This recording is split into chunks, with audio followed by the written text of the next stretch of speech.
يا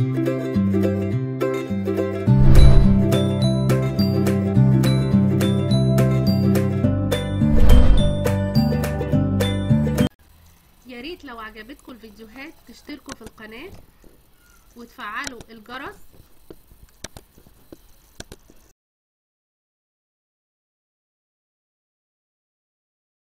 مساء الخير عليكم جميعا، والنهارده في احلى وصفه مع منى. يا رب الاول تكونوا بخير وبصحه وسلام، اهم حاجه. انا النهارده عملنا قبل كده مربى المشمش مع بعض، هوريكم الفراوله.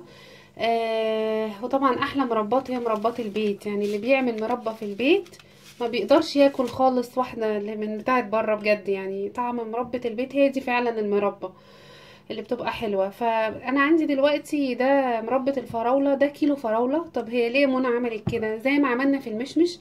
انا ما عملتش حاجه، غسلتها. يعني كل اللي انا عملته فيها ان انا غسلتها وشلنا منها الورق الاخضر بتاعها، ونضفتها، وزي ما هي كده ما قطعتهاش ولا حاجه، زي ما هي كده اهي.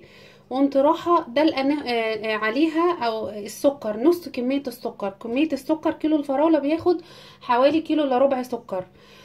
فانا نص كميه السكر حطيتها عليها وسبتها حوالي ليله كامله.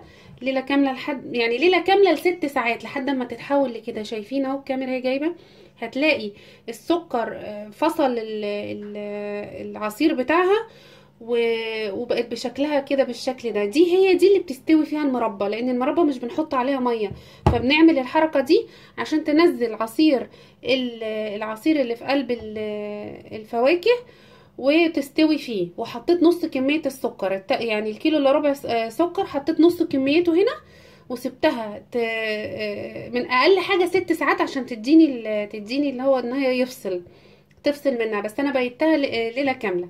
دي اول خطوه لازم تتعمل في المربى. الخطوه الثانيه، عندي طبعا اهو باقي كميه السكر اهو اللي هستعملها في التسويه، هقول لكم امتى وفي اي وقت هنحطها. وعندي باكو جيلي، بتاخد دي عشان مربى فراوله فاحطها جيلي فراوله، هقول لكم امتى برضو في اني مرحله عشان تطلع ناجحه نحط الجيلي. باكو جيلي فراوله. وعندي نص ليمونه. لو ما عندكيش نص ليمونه، عندك لازم نص ليمونه يكون كبير، يعني فيه ميه كتير. لو الليمونه يعني نص الليمونه بتاعك صغير، لا حطي لي بقى ليمونه ايه كامله. يلا بقى اوريكم طريقتها ازاي. هبدا ارفعها كده اهو على النار. اول حاجه احطها اهي كده الاول على نار عاليه، وبعدين على نار متوسطه. هرفعها على النار وهحط اهو باقي السكر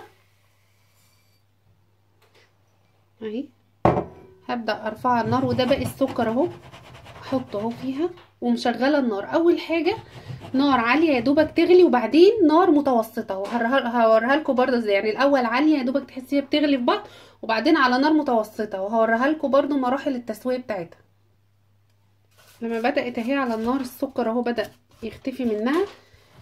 قبل ما تغلي ولا اي حاجه هنزل بنص الليمونه. يعني حطيت مقدار السكر يا دوبك بس، والنار كانت شغاله، فاختفى كده السكر اللي هو المقدار بتاع السكر.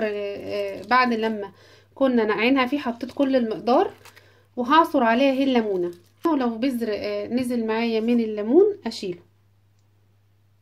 اول حاجه هي مرحله في التسويه اهي الغليان. اهي دي نار عاليه، هسيبها شويه تغلي شويه كده، وانا ولما تغلي كده او عامله كده بالمعلقه اقلبها كده ماشي. اوعوا تنسوا الحركه دي مهمه جدا كده، لحد لما احس ان بدات الفراوله تقل في الحجم وانها بتستوي، او مديها على طول نار متوسطه، من هاديه لمتوسطه. يعني نار تكون هاديه، يعني نار حنينه مش عاليه.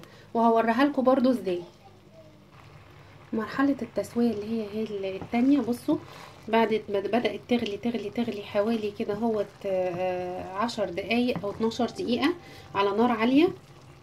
بصوا بقى هي هنا بدات تحس ايه، بدات بتعقد. يعني هي بدات بتعقد اهي. وما بدات بصوا تطلع كده زي بقليل كده، يبقى دي معناها ان على طول اخلي النار متوسطه. وهقول لكم امتى بقى في انهي وقت هنحط الجيلي. بصوا بقى المرحله دي اهي بدات الفراوله تتخن مع السكر بتاعها. وبعدين بختبر بقى ايه، يعني بدوس كده على الفراولايه بحيث ان هي بتتهرس او معايا يعني بقت طريه. يعني. وبعمل كده شويه بالمعلقه ليه؟ عشان انا طبعا عايزه يبقى فيها قطع الفاكهه طبعا بتاعه الفراوله لانها بتبقى جميله، لكن بضغط عليها كده بس شويه بسيطه كده، شايفين كده بالمعلقه، علشان ايه؟ تنسجم، مش بهرسها يعني، يا دوبك بس بضغط بس بالمعلقه، وهي تلاقيها كده عملت. شوفوا تخنت ازاي اهو، شايفين منظرها؟ عشان برضو وانتوا بتعملوها ان شاء الله كله يعملها ناجحه. يبقى انا غطيت كل الثغرات بتاعتها، كل ثغراتها اهي. بصوا وتخنت اهي، والله على ريحه الفراوله يعني رهيبه بجد. على فكره على الناحيه التانية بصوا في ايه، بس انا خلاص عملت الفيديو بتاعه ده مشمش، بعمل مربى برضو مشمش يعني. دي عاده انا امي علمتهاني، ربنا يديها الصحه وطولة العمر. انا ما بعرفش اكل مربى الا اللي انا عاملاها في البيت، لان بتاعت يعني احلى مربى، احلى مربى البيت يعني. حتى تشم ريحتها فاكهه فاكهه، وطعمها لما بقى العشاق بقى سندوتشات المربى بالزبده زي كده، يعني كانك كلتي حاجه حلوه، يعني كانك كلتي قطعه جاتوه يعني. مربى البيت دي بجد، وفاكهه ومغذيه وحلوه. واللي عايز يعمل دايت ممكن بدل السكر العادي ده يعمل مربى عادي في البيت، بس بسكر الفركتوز، سكر الفاكهه، برضو بتطلع حلوه، بتبقى اقل كالوري طبعا من السكر العادي. اهي دي بقى شكلها كده اهو كده، وبضغط كده على الفراوله بلاقيها يعني اتحولت زي سفنج كده بيدوس يعني، طري كده. وبضغط بس كده عشان بس يعني ايه، يعني ايه، ما تبقاش تبقى الحبايه بس، مش وانا بفردها على السندوتش تبقى بتفرده حلوه يعني. بضغط ضغطه بسيطه مش بهرسها زي كده بس. اعمل ايه بقى؟ شايفين الشكل ده؟ اهي المرحله دي بحط كيس الجيلي زي ما هو كده، بحط كيس الجيلي الفراوله من غير مخففه بحاجه ولا محتاج. ليه بقى الجيلي يا منى؟ الجيلي ده هو اللي بيديها القوام وبيديها نعومه كده، وانتوا بتيجوا بتاكلوها وبتبقى حلوه قوي يعني. هو بيديها القوام والنعومه في الطعم اهو. وطبعا في الاول وانا بغليها لو اي ريم طلع معايا، نسيت اقول لكم على المعلومه دي، اشيل الريم منها. لو اي ريم طلع منها وانا بغليها في الاول بشيل الريم ايه منها. اهي اوطي بقى عليها، خلاص حطيت الجيلي، اوطي بقى عليها خالص، اوطي عليها خالص واسيبها كده ايه لحد ما اختبر لكم. اقول لكم في طريقه بنختبر سواها انها استوت وخلاص، وهوريها لكم ايه الطريقه بتاعتها. ادي المرحله الاخيره اهي من سواها اهي. بختبرها بقى زي، بصوا بيبقى شكلها عامل ازاي، برضو قلت اوريها لكم اهي. هحطها على طبق ابيض كده، اي طبق كده، واسيبها شويه ايه تبرد. لو انا عملتها كده وكده وما اتحركتش، بس الاول هسيبها تبرد، يبقى هي كده خلاص استوت. اطفي عليها، هستنى اهي انا حطيتها على الطبق، هستنى بس تهدى وهوريها لكم ازاي. بصي معايا بقى يا قمر، هي كده خلاص انا استنيتها هديت. هي بعمل كده بالطبق، بصوا مش بتتحرك، اول ما هديت على طول. ما افضلش اغلي واسوي في المربى، لان هتعلص جامد، مش هتعرفي تفرديها على السندوتش، مش هتطلع مربى. فما تقوليش بصي ان هي في قلب سطح الحله سايله كده ان هي لا مش مربى، لا هي لما بتهدى وبتبرد خالص، لان احنا كمان حاطين عليها الجيلي بيمسكها، وهتبقى مربى جميله ناعمه نفردها على السندوتش، وهوريها لكم برده ازاي. لكن خلاص اهي الطبق انا طفيت عليها اهو. ازقها اوسعها كده بعيد عن النار اهي السخنه خلاص. وهي دي امرتها اهي الطبق. يا رب ايه يعني اكون قلت ايه كل ثغراتها.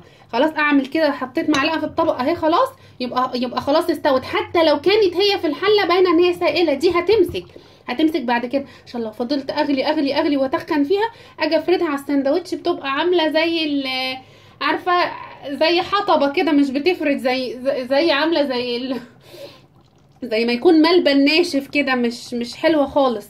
فاهي هي دي بقى منبه اهي، زي ما بيقولوا في الافلام، دي منبه بقى يا معلمي، منبه وريحتها حلوه. واحطها اوريكم بقى نعقم البرطمانات ازاي، ونحطها في برطمانات ازاز. هبدا اعقم البرطمان، ولازم يكون برطمان ازاز اللي هحط فيه المربى، ما يكونش بلاستيك، لان دي بتتحفظ بقى. المربى البيت دي بتقعد لك بالست شهور والسبع شهور، ما بتقولش لا، والثمان شهور كمان، ولا بيحصل لها حاجه، ممكن سنه كمان لو البرطمان ما اتفتحش خالص خلال السنه دي يعني. وهقول لكم برده طريقتها، ولا بيجرى لها حاجه، ولا بتعفن، ولا بيجرى لها اي حاجه. فانا ايه بعقم البرطمان ازاي؟ بغلي ميه، دي ميه عادي ما فيهاش اي حاجه، وباخد البخار بتاعها بالستيم بتاعها كده، واعقم البرطمان. ولازم يكون برطمان ازاز، ممكن لو انت عندك غسالة الاطباق اعمليها على التعقيم، اللي هي برنامج بتاع تعقيم الببرونة بتاعة البيبي. بس بعمل كده اهو، ادخل فيه الدخان اعقمه هو، واعقم كمان الغطا كده بالشكل ده. واوريكم برضو حاجة كمان لسه خطوات حفظها برضو هوريها لكم ازاي. اهي بعقم اهو الغطا كده، وهسيبهم بقى كده ينشفوا خالص من البخار. لازم البرطمان اللي هاجي هحفظ فيه المربى ما يبقاش فيه نقطة مية، يبقى ايه، اسيبه بقى كده من البخار، هو هينشف لوحده اهو. ادي كده البرطمان اهو كده معايا اتعقم وزي الفل. هسيبه بقى ينشف ويبرد، وبعدين ابدا احط فيه ايه المربى.